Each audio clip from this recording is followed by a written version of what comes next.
तो आज हम शुरू करेंगे मनोलैंगिक विकास सिद्धांत। बिल्कुल इससे पहले वाली क्लास आपने पढ़ ली होगी।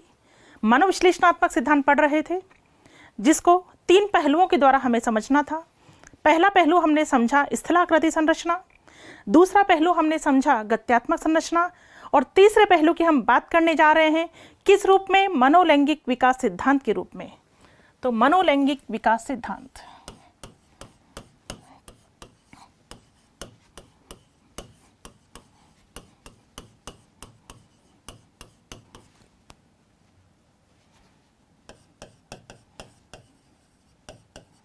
इंग्लिश में हम इसे कहेंगे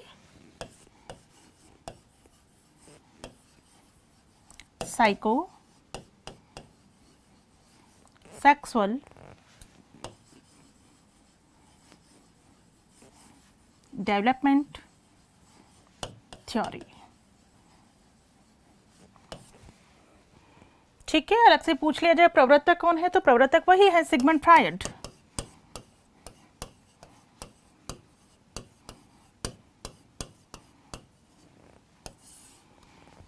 तो विकास के सिद्धांत के रूप में कौन सा सिद्धांत आता है? मनोलैंगिक विकास सिद्धांत। क्योंकि विकास के सिद्धांत के रूप में मनोविश्लेषणात्मक सिद्धांत में स्थलाकृति संरचना और गत्यात्मक संरचना थोड़ी अलग बात करते हैं। विकास के सिद्धांत के रूप में अगर बात करता है तो कौन सा सिद्धांत करता है? मनोलैंगिक विकास सिद्धांत। प्रवर्तक कौन है? Sigmund Freud. इस सिद्धांत के अंतर्गत सिगमंड फ्रायड का यह कहना है कि बालक के विकास पर उसकी काम प्रवृत्ति का प्रभाव पड़ता है, और उनके अनुसार काम प्रवृत्ति बालक में जन्म से पाई जाती है। और नाम क्या दिया इस ऊर्जा को? लिबिडो नाम दिया है, पढ़ चुके हैं आप। उनका कहना है कि भिन्न भिन्न अवस्थाओं में इसका स्वरूप भिन्न भिन्न होता है। उनका यह कहना है कि भिन्न भिन्न अवस्थाओं में भिन्न भिन्न कामुकता क्षेत्र के द्वारा व्यक्ति लैंगिक संतुष्टि प्राप्त करता है।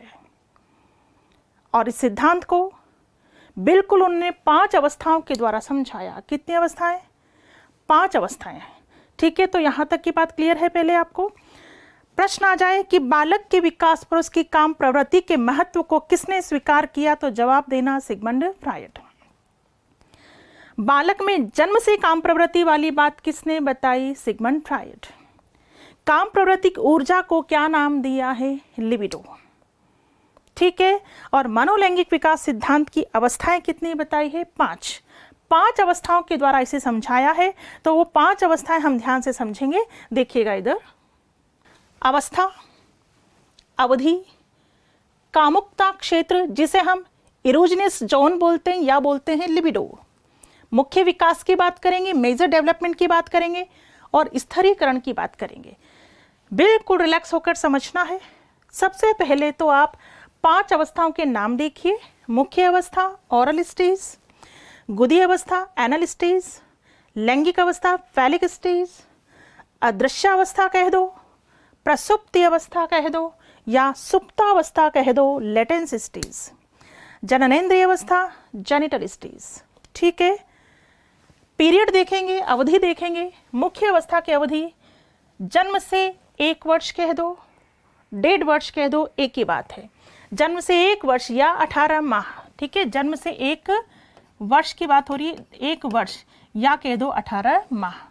ठीक है, जन्म से 1 वर्ष लिखा आ जाए कोई दिक्कत नहीं है, जन्म से 1.5 वर्ष लिखा आ जाए कहीं कोई दिक्कत नहीं है, 1 वर्ष आ जाए या 1.5 वर्ष यही नाम लोगे। क्योंकि कई जगह पीरियड्स को लेकर के आपको कुछ अलग दिखाई दे सकता है, तो इसमें बहुत ज़्यादा कंफ्यूज्ड होने की ज़रूरत नहीं है। सीधी सी बात है। जन्म से 1 वर्ष के काल को सिगमंड फ्रायड ने कौन सी अवस्था बताया है? क्या आंसर दोगे? मुख्य अवस्था। या पूछ लिया जाए जन्म से 1.5 वर्ष तक के काल को सिगमंड फ्रायड ने क्या नाम दिया, तब भी आप आंसर क्या दोगे? मुख्य अवस्था। गुदी अवस्था का काल बताया 18 माह से 3 वर्ष। ठीक है, 1.5 वर्ष से 3 वर्ष। कई जगह लिखा जाता है 2 वर्ष से 3 वर्ष, कहीं कोई दिक्कत नहीं है। लैंगिक अवस्था 3 से 5 वर्ष, अदृश्य अवस्था 5 से 12 वर्ष, जननेंद्रिय अवस्था 12 के बाद।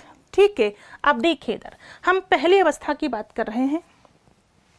मुख्य अवस्था जिसका पीरियड है जन्म से 1 या 1.5 वर्ष। कामुकता क्षेत्र क्या होता है? मुख।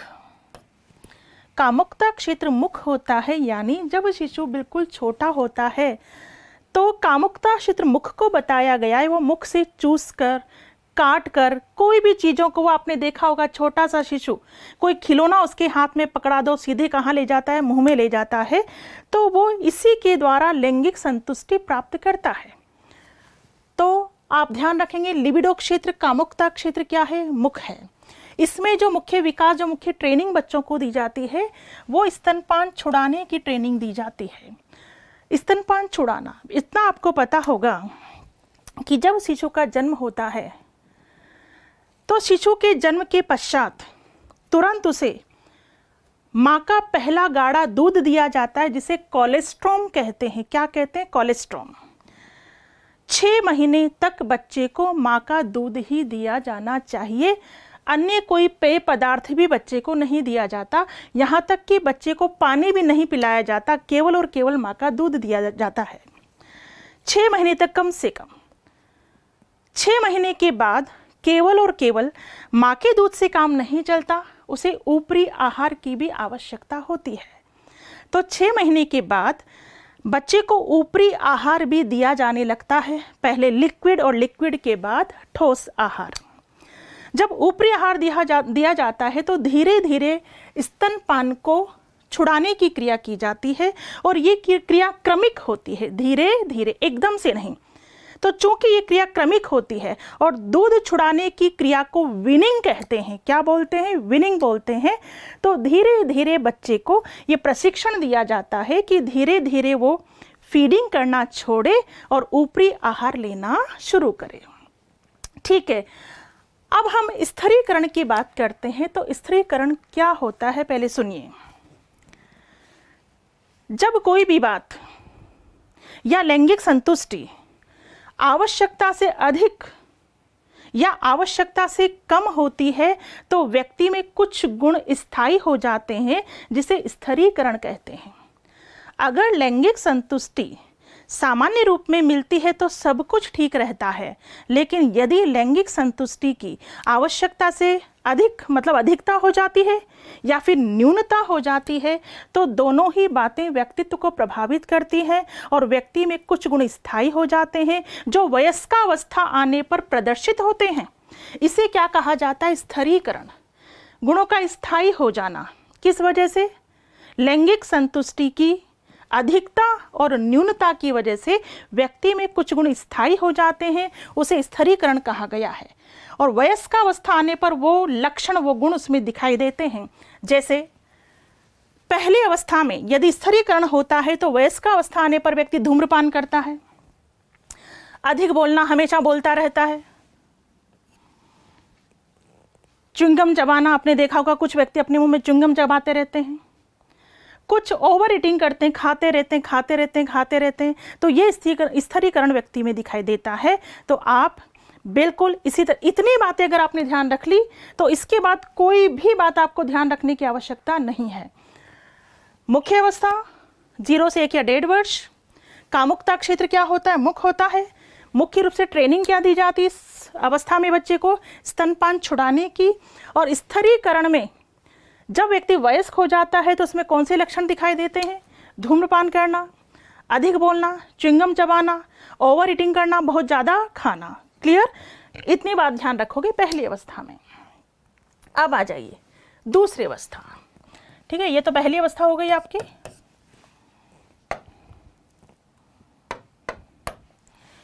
ये पहली अवस्था है आपकी, ये दूसरी अवस्था है, number 3, number 4 and number 5। Clear? तो अब हम बात कर रहे हैं दूसरी अवस्था की, गुदी अवस्था। इसका काल क्या है? 18 माह से 3 वर्ष। यहाँ कामुकता क्षेत्र क्या होता है? गुदा, एनस। गुदा वो क्षेत्र होता है, वो अंग होता है जिसके द्वारा अपशिष्ट पदार्थों को बाहर निकाला जाता है। उस क्षेत्र को हम क्या कहते हैं? गुदा क्षेत्र। इस अवस्था में बच्चे को मलमूत्र विसर्जन का प्रशिक्षण दिया जाता है। छोटा सा शिशु है, 2 से 3 वर्ष का, 2 से 3 वर्ष का शिशु है। आपको ये पता होना चाहिए कि लगभग 2 वर्ष की आयु तक शिशु मलमूत्र विसर्जन के संकेत देने लग जाता है और 4 वर्ष की आयु तक मलमूत्र विसर्जन पर नियंत्रण करना सीख जाता है। तो बिल्कुल इसी अवस्था की बात हो रही है। और इस अवस्था में मलमूत्र विसर्जन प्रशिक्षण मतलब जब छोटा सा बच्चा होता है तो छोटे से बच्चे को ट्रेनिंग दी जाती है कि बेटा जो सूसू पोटी करनी है उसकी एक जगह है, उसका एक स्थान है, वहीं पर जाकर आपको वो सूसू पोटी करनी चाहिए। बच्चे को बड़े प्यार से ट्रेनिंग दी जाती कि बेटा यहाँ नहीं, आपको यहाँ करनी चाहिए। तरीके से ट्रेनिंग दी जाती है, तरीके से ही दी जानी चाहिए, क्योंकि यदि कठोरता से ट्रेनिंग दी जाएगी, कई जगह होता है छोटा सा शिशु है, मान लीजिए कि अगर उसने बेड पर टॉयलेट कर दिया तो कई पेरेंट्स उस छोटे से शिशु को धमकाने लग जाते हैं, डराते हैं बुरी तरह से। ये चीज़ें बच्चे के लिए बहुत घातक साबित होती है। ट्रेनिंग देना जरूरी है, चीज़ों को अवॉइड भी ना करें कि बच्चा सूसू कर रहा है तो उसे कुछ समझाना ही नहीं है, वो कर रहा है, उसे कुछ बोलना ही नहीं है। कुछ पेरेंट्स सोचते हैं कि बड़ा होगा अपने आप सीख जाएगा। नहीं, अवस्था के अकॉर्डिंग ट्रेनिंग की ज़रूरत पड़ती है, प्रशिक्षण की ज़रूरत पड़ती है। तो हमें बड़े प्यार से, छोटा सा बच्चा है, नाजुक सा बच्चा है, बड़े प्यार से उसे प्रशिक्षण देना चाहिए कि बेटा सूसू पोटी की जगह यहाँ होती। धीरे धीरे आप प्रशिक्षण देंगे तो धीरे धीरे वो ये चीज़ें सीख जाएगा। कठोरता का प्रदर्शन बच्चे में ना करें। अगर कठोरता का प्रदर्शन होगा, वही बात किसी भी चीज़ की अति और किसी चीज़ की बहुत न्यूनता घातक साबित होती है। तो कठोरता का प्रदर्शन नहीं करना चाहिए बच्चे में। तो जब इस अवस्था में, गुदी अवस्था में लैंगिक संतुष्टि की आवश्यकता से अधिक मतलब अधिकता हो जाती है या न्यूनता हो जाती है तो स्थिरीकरण होता है। और स्थिरीकरण होने पर कौन सा व्यवहार दिखाई देता है? अव्यवस्थित या अति सक्रिय व्यवहार। अव्यवस्थित, अव्यवस्थित से मतलब समझ रहे हैं आप, बिल्कुल अस्त व्यस्त सा व्यवहार होता है। बहुत ज़्यादा आक्रामक, बहुत ज़्यादा जिद्दी बन जाता है व्यक्ति। आक्रामक, जिद्दी, बात बात में जिद करना, आक्रामकता और किसी चीज़ को व्यवस्थित नहीं रखना, लाइफ भी पूरी उथल पुथल सी रहती, अव्यवस्थित होता है। अति व्यवस्थित या फिर अति व्यवस्थित। अति व्यवस्थित मतलब पूरी तरह से मैनेज करना सीख जाता है, अच्छे से रहता है, साफ सुथरे तरीके से रहता है, चीज़ों को व्यवस्थित करके रहता है। कोई चीज़ देखता है तो धारण करता है, क्योंकि व्यवस्थित है तो यहाँ से भी बिल्कुल रिलैक्स रहता है। एक बार में देखता है, धारण कर लेता है। तो यहाँ पर क्या क्या चीज़ें पाई जाती हैं? अव्यवस्थित होने पर जिद्दी आक्रामकता पाई जाएगी, अति व्यवस्थित होने पर धारणात्मकता पाई जाएगी, सब कुछ व्यवस्थित मिलेगा। तो कुल मिलाकर आपको ध्यान रखना है, दूसरी अवस्था गुदी अवस्था में काल क्या है? 18 माह से 3 वर्ष। कामुकता क्षेत्र यहाँ क्या होगा? गुदा। ट्रेनिंग क्या दी जाती है? मलमूत्र विसर्जन की ट्रेनिंग दी जाती है, टॉयलेट ट्रेनिंग दी जाती है। और स्थिरीकरण में यहाँ अव्यवस्थित व अति व्यवस्थित व्यवहार होता है। ठीक, 2 अवस्थाएं कंप्लीट हो चुकी हैं, आगे बढ़ेंगे। तीसरी अवस्था की हम बात कर रहे हैं, लैंगिक अवस्था, जिसका काल क्या है? 3 से 5 वर्ष। 3 से 5 वर्ष। और इस अवस्था में कामुकता क्षेत्र क्या होता है? लैंगिक अंग। ठीक है, या कह दो जनन अंग। ठीक है, सेक्सुअल ऑर्गन्स कामुकता क्षेत्र होते हैं। यहाँ पर मुख्य विकास जो है वो ओडिपस व इलेक्ट्रा ग्रंथि का क्या होता है? विकास। ओडिपस इलेक्ट्रा ग्रंथि की चर्चा आप सुन चुके हैं पहले। लड़कों में कौन सी ग्रंथि होती है? ओडिपस, जिसे हम हिंदी में कहना चाहें तो लड़कों में मातृ ग्रंथि, माता ग्रंथि, जिसे हम ओडिपस कहेंगे। और लड़कियों में पितृ ग्रंथि, जिसे हम पिता ग्रंथि कह सकते हैं, इलेक्ट्रा। चूंकि लड़कों में ओडिपस ग्रंथि होती है, इसलिए लड़के अपनी माँ के प्रति सेक्सुअली अट्रैक्ट होते हैं। लड़कियों में इलेक्ट्रा ग्रंथि होती है, इसलिए लड़कियां अपने पिता के प्रति सेक्सुअली अट्रैक्ट होती हैं। जैसा कि मैंने कहा था कि इस बात पर काफ़ी विरोध भी हुआ, लेकिन फिर सिगमंड फ्रायड ने ये कहा कि ये प्रवृत्ति स्थायी नहीं होती। इसी अवस्था में बच्चा सीख जाता है, इसी अवस्था के अंत में, कि ये सही नहीं है, ऐसा सही नहीं है। जैसा कि सिगमंड फ्रायड ने सुपर ईगो की बात भी कही है, सुपर ईगो जिसमें बालक ये जानने लग जाता है कि ये सही है और ये सही नहीं है। तो बिल्कुल इस अवस्था में सुपर ईगो का विकास होने लगता है। इसी अवस्था के अंत में बालक ये जानने लग जाता है कि उनका जो अट्रैक्शन है माता के प्रति और पिता के प्रति वो उचित नहीं है। कभी भी इस प्रकार के अट्रैक्शन को समाज मान्यता नहीं देता है। वो उन बातों को अचेतन मन में ही दबा देता है, उनका प्रदर्शन नहीं करता है, क्योंकि बिल्कुल वो मानने लग जाता है कि जो उनका अट्रैक्शन है, जो उनकी ये सोच है, वो समाज के अकॉर्डिंग सही नहीं है। तो ओडिपस और इलेक्ट्रा ग्रंथि का क्या हो जाता है? समाधान। ठीक है। और स्थिरीकरण होने पर यौन रोग या यौन असक्षमताएं उत्पन्न हो जाती है, इतना आपको ध्यान रखना है। तो वापस देख लो, लैंगिक अवस्था की बात कर रहे थे। लैंगिक अवस्था का काल क्या है? 3 से 5 वर्ष। यहाँ कामुकता क्षेत्र क्या होता है? लैंगिक अंग या जनन अंग बोल दो, सेक्सुअल ऑर्गन्स कामुकता क्षेत्र होते हैं। ओडिपस और इलेक्ट्रा ग्रंथि का क्या हो जाता है? समाधान, क्योंकि ओडिपस इलेक्ट्रा ग्रंथि का विकास इसी अवस्था में होता है और इसी अवस्था के अंत में इसका क्या हो जाता है? समाधान हो जाता है। और स्थिरीकरण होने पर वयस्क अवस्था में यौन रोग या यौन असक्षमताएं उत्पन्न हो जाती हैं। ठीक है। अब हम चलेंगे चौथी अवस्था की ओर, अदृश्यावस्था, या कह दो प्रसुप्ति अवस्था, या कह दो सुप्ता अवस्था। इंग्लिश में कहेंगे लेटेंसी स्टेज, 5 से 12 वर्ष। क्या आप मुझे बता सकते हैं ये 5 से 12 वर्ष की अवस्था कौन सी अवस्था को कवर कर रही है? शैशवावस्था, बाल्यावस्था या किशोरावस्था? बाल्यावस्था को। कौन सी अवस्था को? बाल्यावस्था को। ठीक है। ऊपर की ये अवस्थाएं किसको कवर कर रही हैं? शैशवावस्था को। बात समझ में आ रही है आपको? मैंने आपको बताया था, एक बात ध्यान से सुन लेना, direct 3rd, 4th, 5th, 6th class करने की कोशिश मत करना, कुछ समझ में नहीं आएगा। पहली क्लास से शुरू करोगे तो समझ में आएगा। इसीलिए वीडियोस भी एक साथ अपलोड नहीं किए जा रहे हैं, धीरे धीरे अपलोड किए जा रहे हैं। और एक साथ भी अपलोड कर दें तब भी आपको एक बात ध्यान रखनी है कि ABCD से ही पढ़ना शुरू करना। फर्स्ट चैप्टर से पढ़ना शुरू करोगे तो एंड तक प्रॉपर समझ पाओगे। अगर आपने फर्स्ट चैप्टर से पढ़ना शुरू नहीं किया तो ज़्यादा समझ में नहीं आएगा। हर बात एक दूसरे से कनेक्ट है। जब तक पहली बात नहीं पढ़ोगे दूसरी बात समझ में नहीं आएगी, दूसरी नहीं पढ़ोगे तीसरी बात समझ में नहीं आएगी। इस बात का आपको विशेष ध्यान रखना है।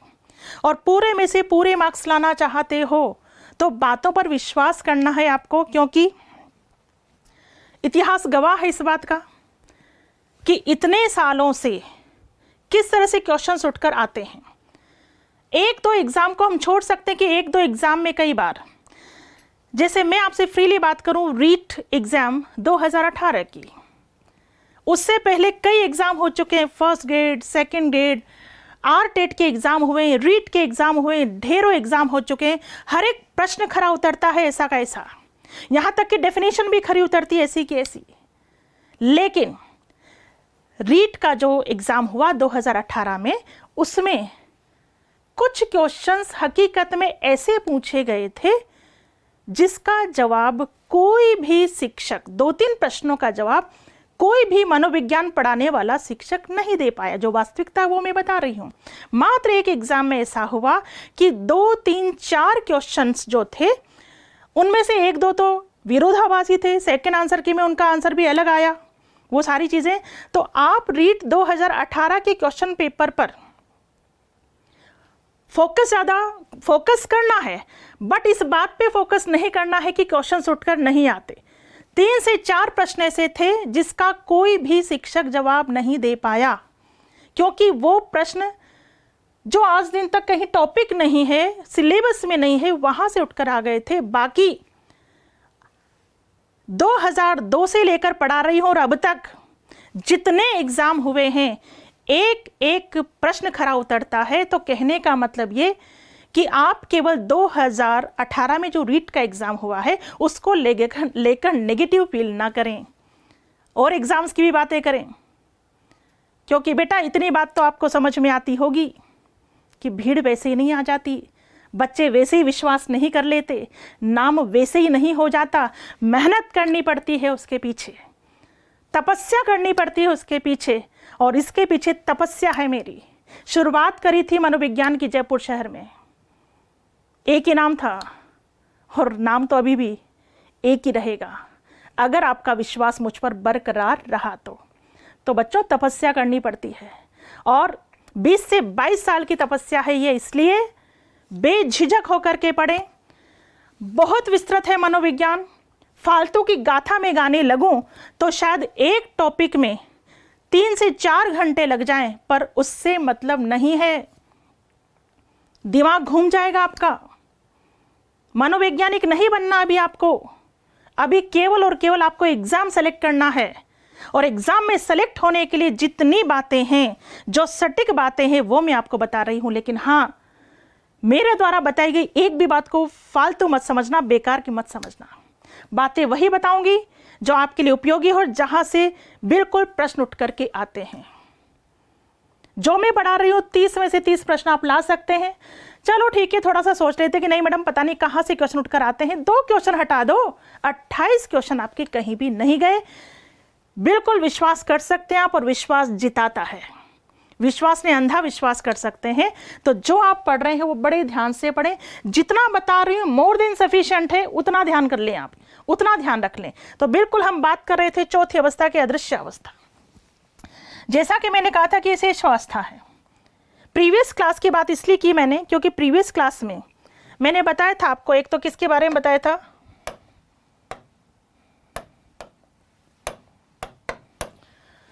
शेष अवस्था के बारे में बताया था।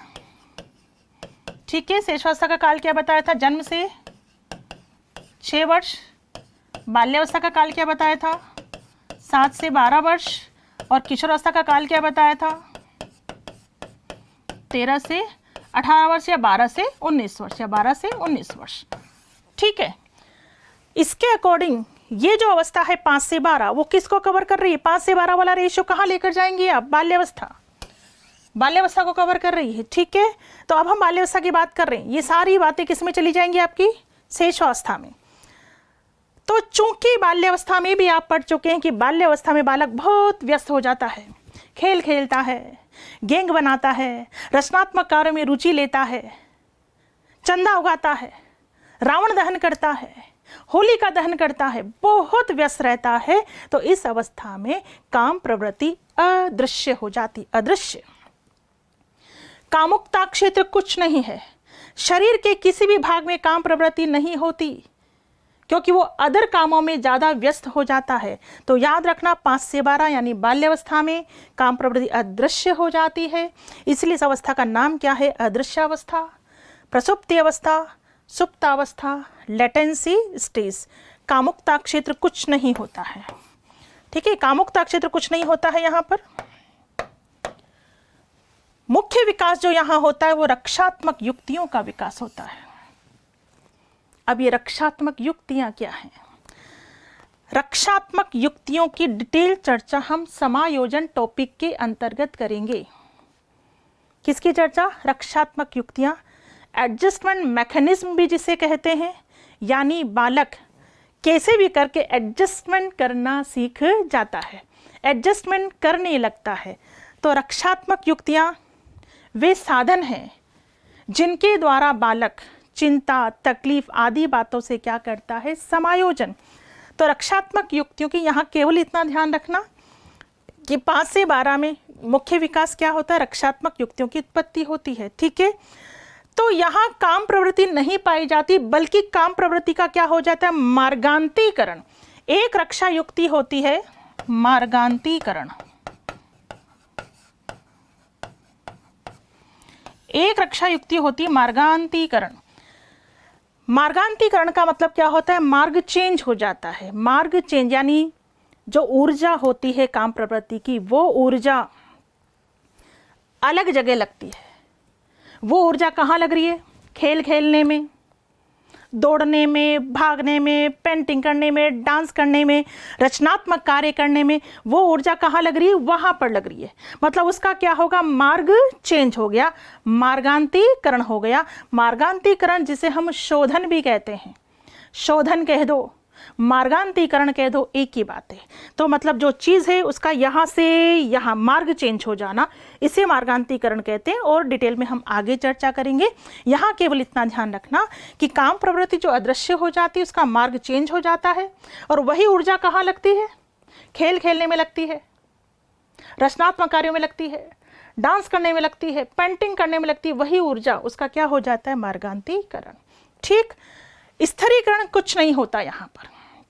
स्थिरीकरण केवल 3 अवस्था में होगा, ये ध्यान रखना। स्थिरीकरण 1, 2 और 3 मुख्य अवस्था में होगा, गुदी अवस्था में होगा, लैंगिक अवस्था में होगा, 3 अवस्थाओं में होगा। चौथी और 5वीं अवस्था में स्थिरीकरण नहीं होता। ठीक, अब आइए अंतिम अवस्था कौन सी है? जननेंद्रिय अवस्था, जेनिटल स्टेज। जेनिटल स्टेज 12 के बाद, और 12 के बाद कौन सी अवस्था आ जाती है? किशोरावस्था। तो यहाँ भी जो कामुकता क्षेत्र वो होते हैं, जो क्या होते हैं? लैंगिक अंग या जनन अंग। यहाँ पर पूरी तरह से लैंगिक परिपक्वता आ जाती है। ठीक है, किशोरावस्था की बात कर रहे हैं हम। लैंगिक परिपक्वता आ जाती है। यहाँ किशोर विपरीत लिंग के प्रति अट्रैक्ट होते हैं और यहाँ पर काम शक्ति का प्रयोग संतानों उत्पत्ति हेतु किया जाता है। ठीक है, बिल्कुल परिपक्वता आ जाती है, लैंगिक परिपक्वता, और काम शक्ति का प्रयोग यहाँ संतानोत्पत्ति हेतु होता है। स्थिरीकरण यहाँ भी नहीं होता। इतनी बातें आपको ध्यान रखनी है। ठीक है, एक बार वापस से जल्दी से देख लीजिए। मुख्य अवस्था काल क्या है? 0 से 1 या 1.5 वर्ष। कामुकता क्षेत्र यहाँ क्या होगा? मुख होगा। और मुख्य विकास यहाँ क्या होता है? स्तनपान छुड़ाना। जब स्थिरीकरण हो जाता है तो वयस्क अवस्था में व्यक्ति क्या करता है? धूम्रपान करता है, बहुत ज़्यादा बोलता है, चिंगम चबाता है और बहुत ज़्यादा खाता रहता है। ये सारे लक्षण पाए जाते हैं। नंबर 2, गुदी अवस्था, 18 माह से 3 वर्ष। कामुकता क्षेत्र क्या होता है? गुदा, और यहाँ ट्रेनिंग कौन सी दी जाती है? टॉयलेट ट्रेनिंग दी जाती है। और स्थिरीकरण होने पर यहाँ व्यवहार अव्यवस्थित या फिर वह अति व्यवस्थित हो जाता है।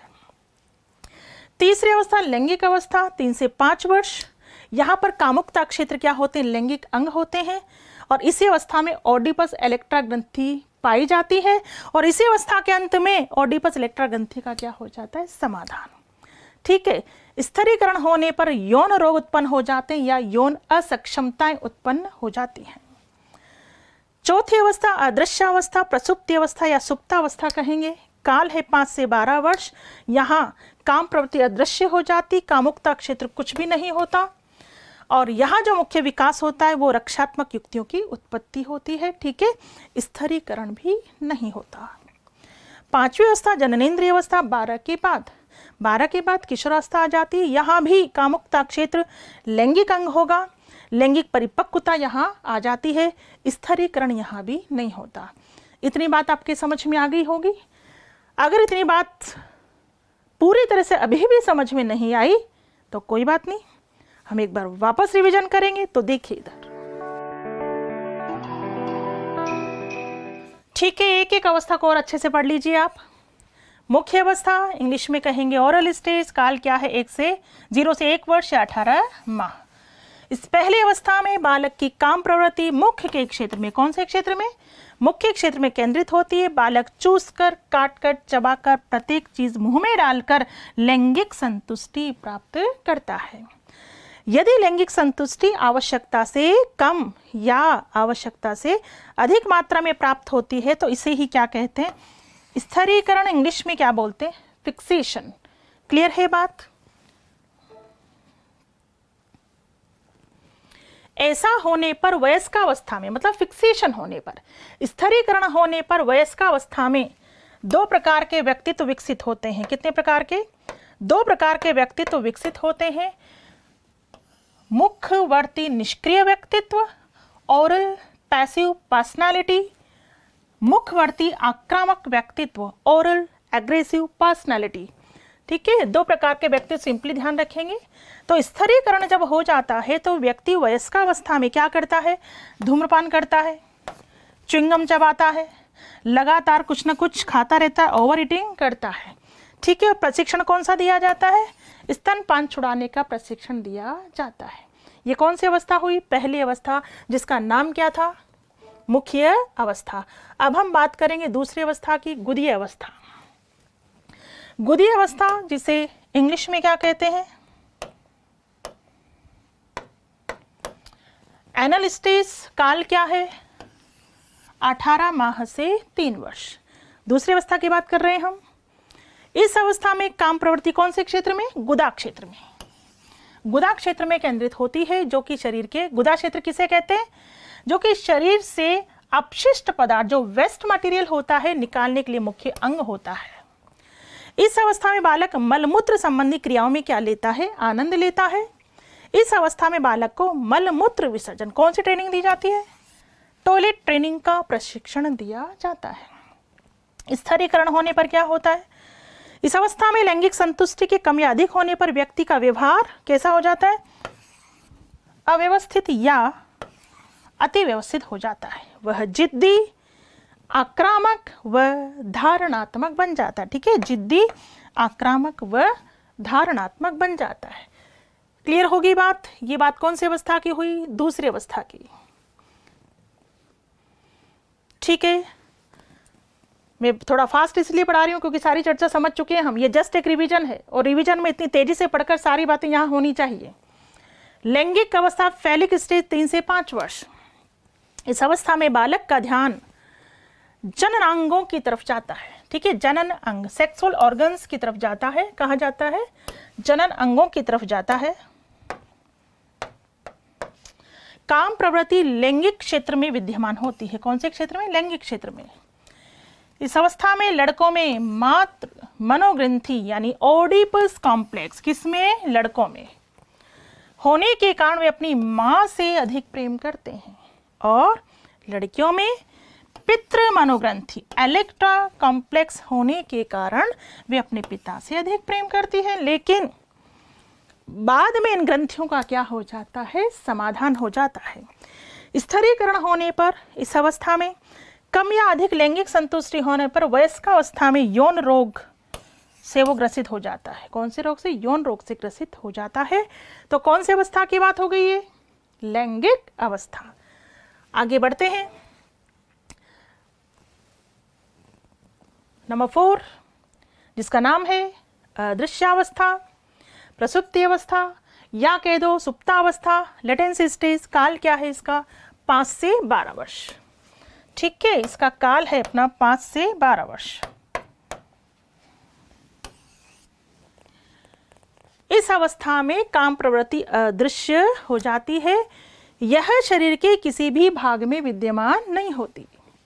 शरीर का कोई भी अंग कामुकता क्षेत्र नहीं होता है।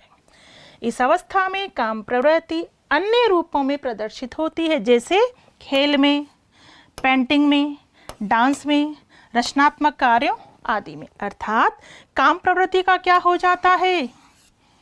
मार्गांतीकरण हो जाता है, और इस अवस्था में स्थिरीकरण नहीं होता। ठीक है, आगे हम बढ़ेंगे। 5वीं अवस्था की बात करेंगे। जननेंद्रिय अवस्था, जेनिटल स्टेज 12 के बाद। इस अवस्था में भी कामुकता क्षेत्र क्या होता है? लैंगिक अंग, सेक्सुअल ऑर्गन्स।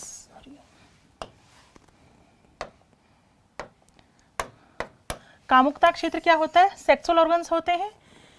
व्यक्ति में लैंगिक परिपक्वता आ जाती है। व्यक्ति विपरीत लिंग के प्रति आकर्षित होता है और काम प्रवृत्ति का प्रयोग संतानों उत्पत्ति हेतु किया जाता है, और इस अवस्था में भी स्थिरीकरण नहीं होता। क्लियर? तो 5 अवस्थाओं के साथ हमारा मनोलैंगिक विकास सिद्धांत हो जाता है कंप्लीट। फेसबुक पर लाइक करें, यूट्यूब पर सब्सक्राइब करें और डाउनलोड करें VJ education app by doctor Vandana Jadaun और पाएं free demo classes, free model test papers और free motivational videos. For more information call us on 9587 305 306।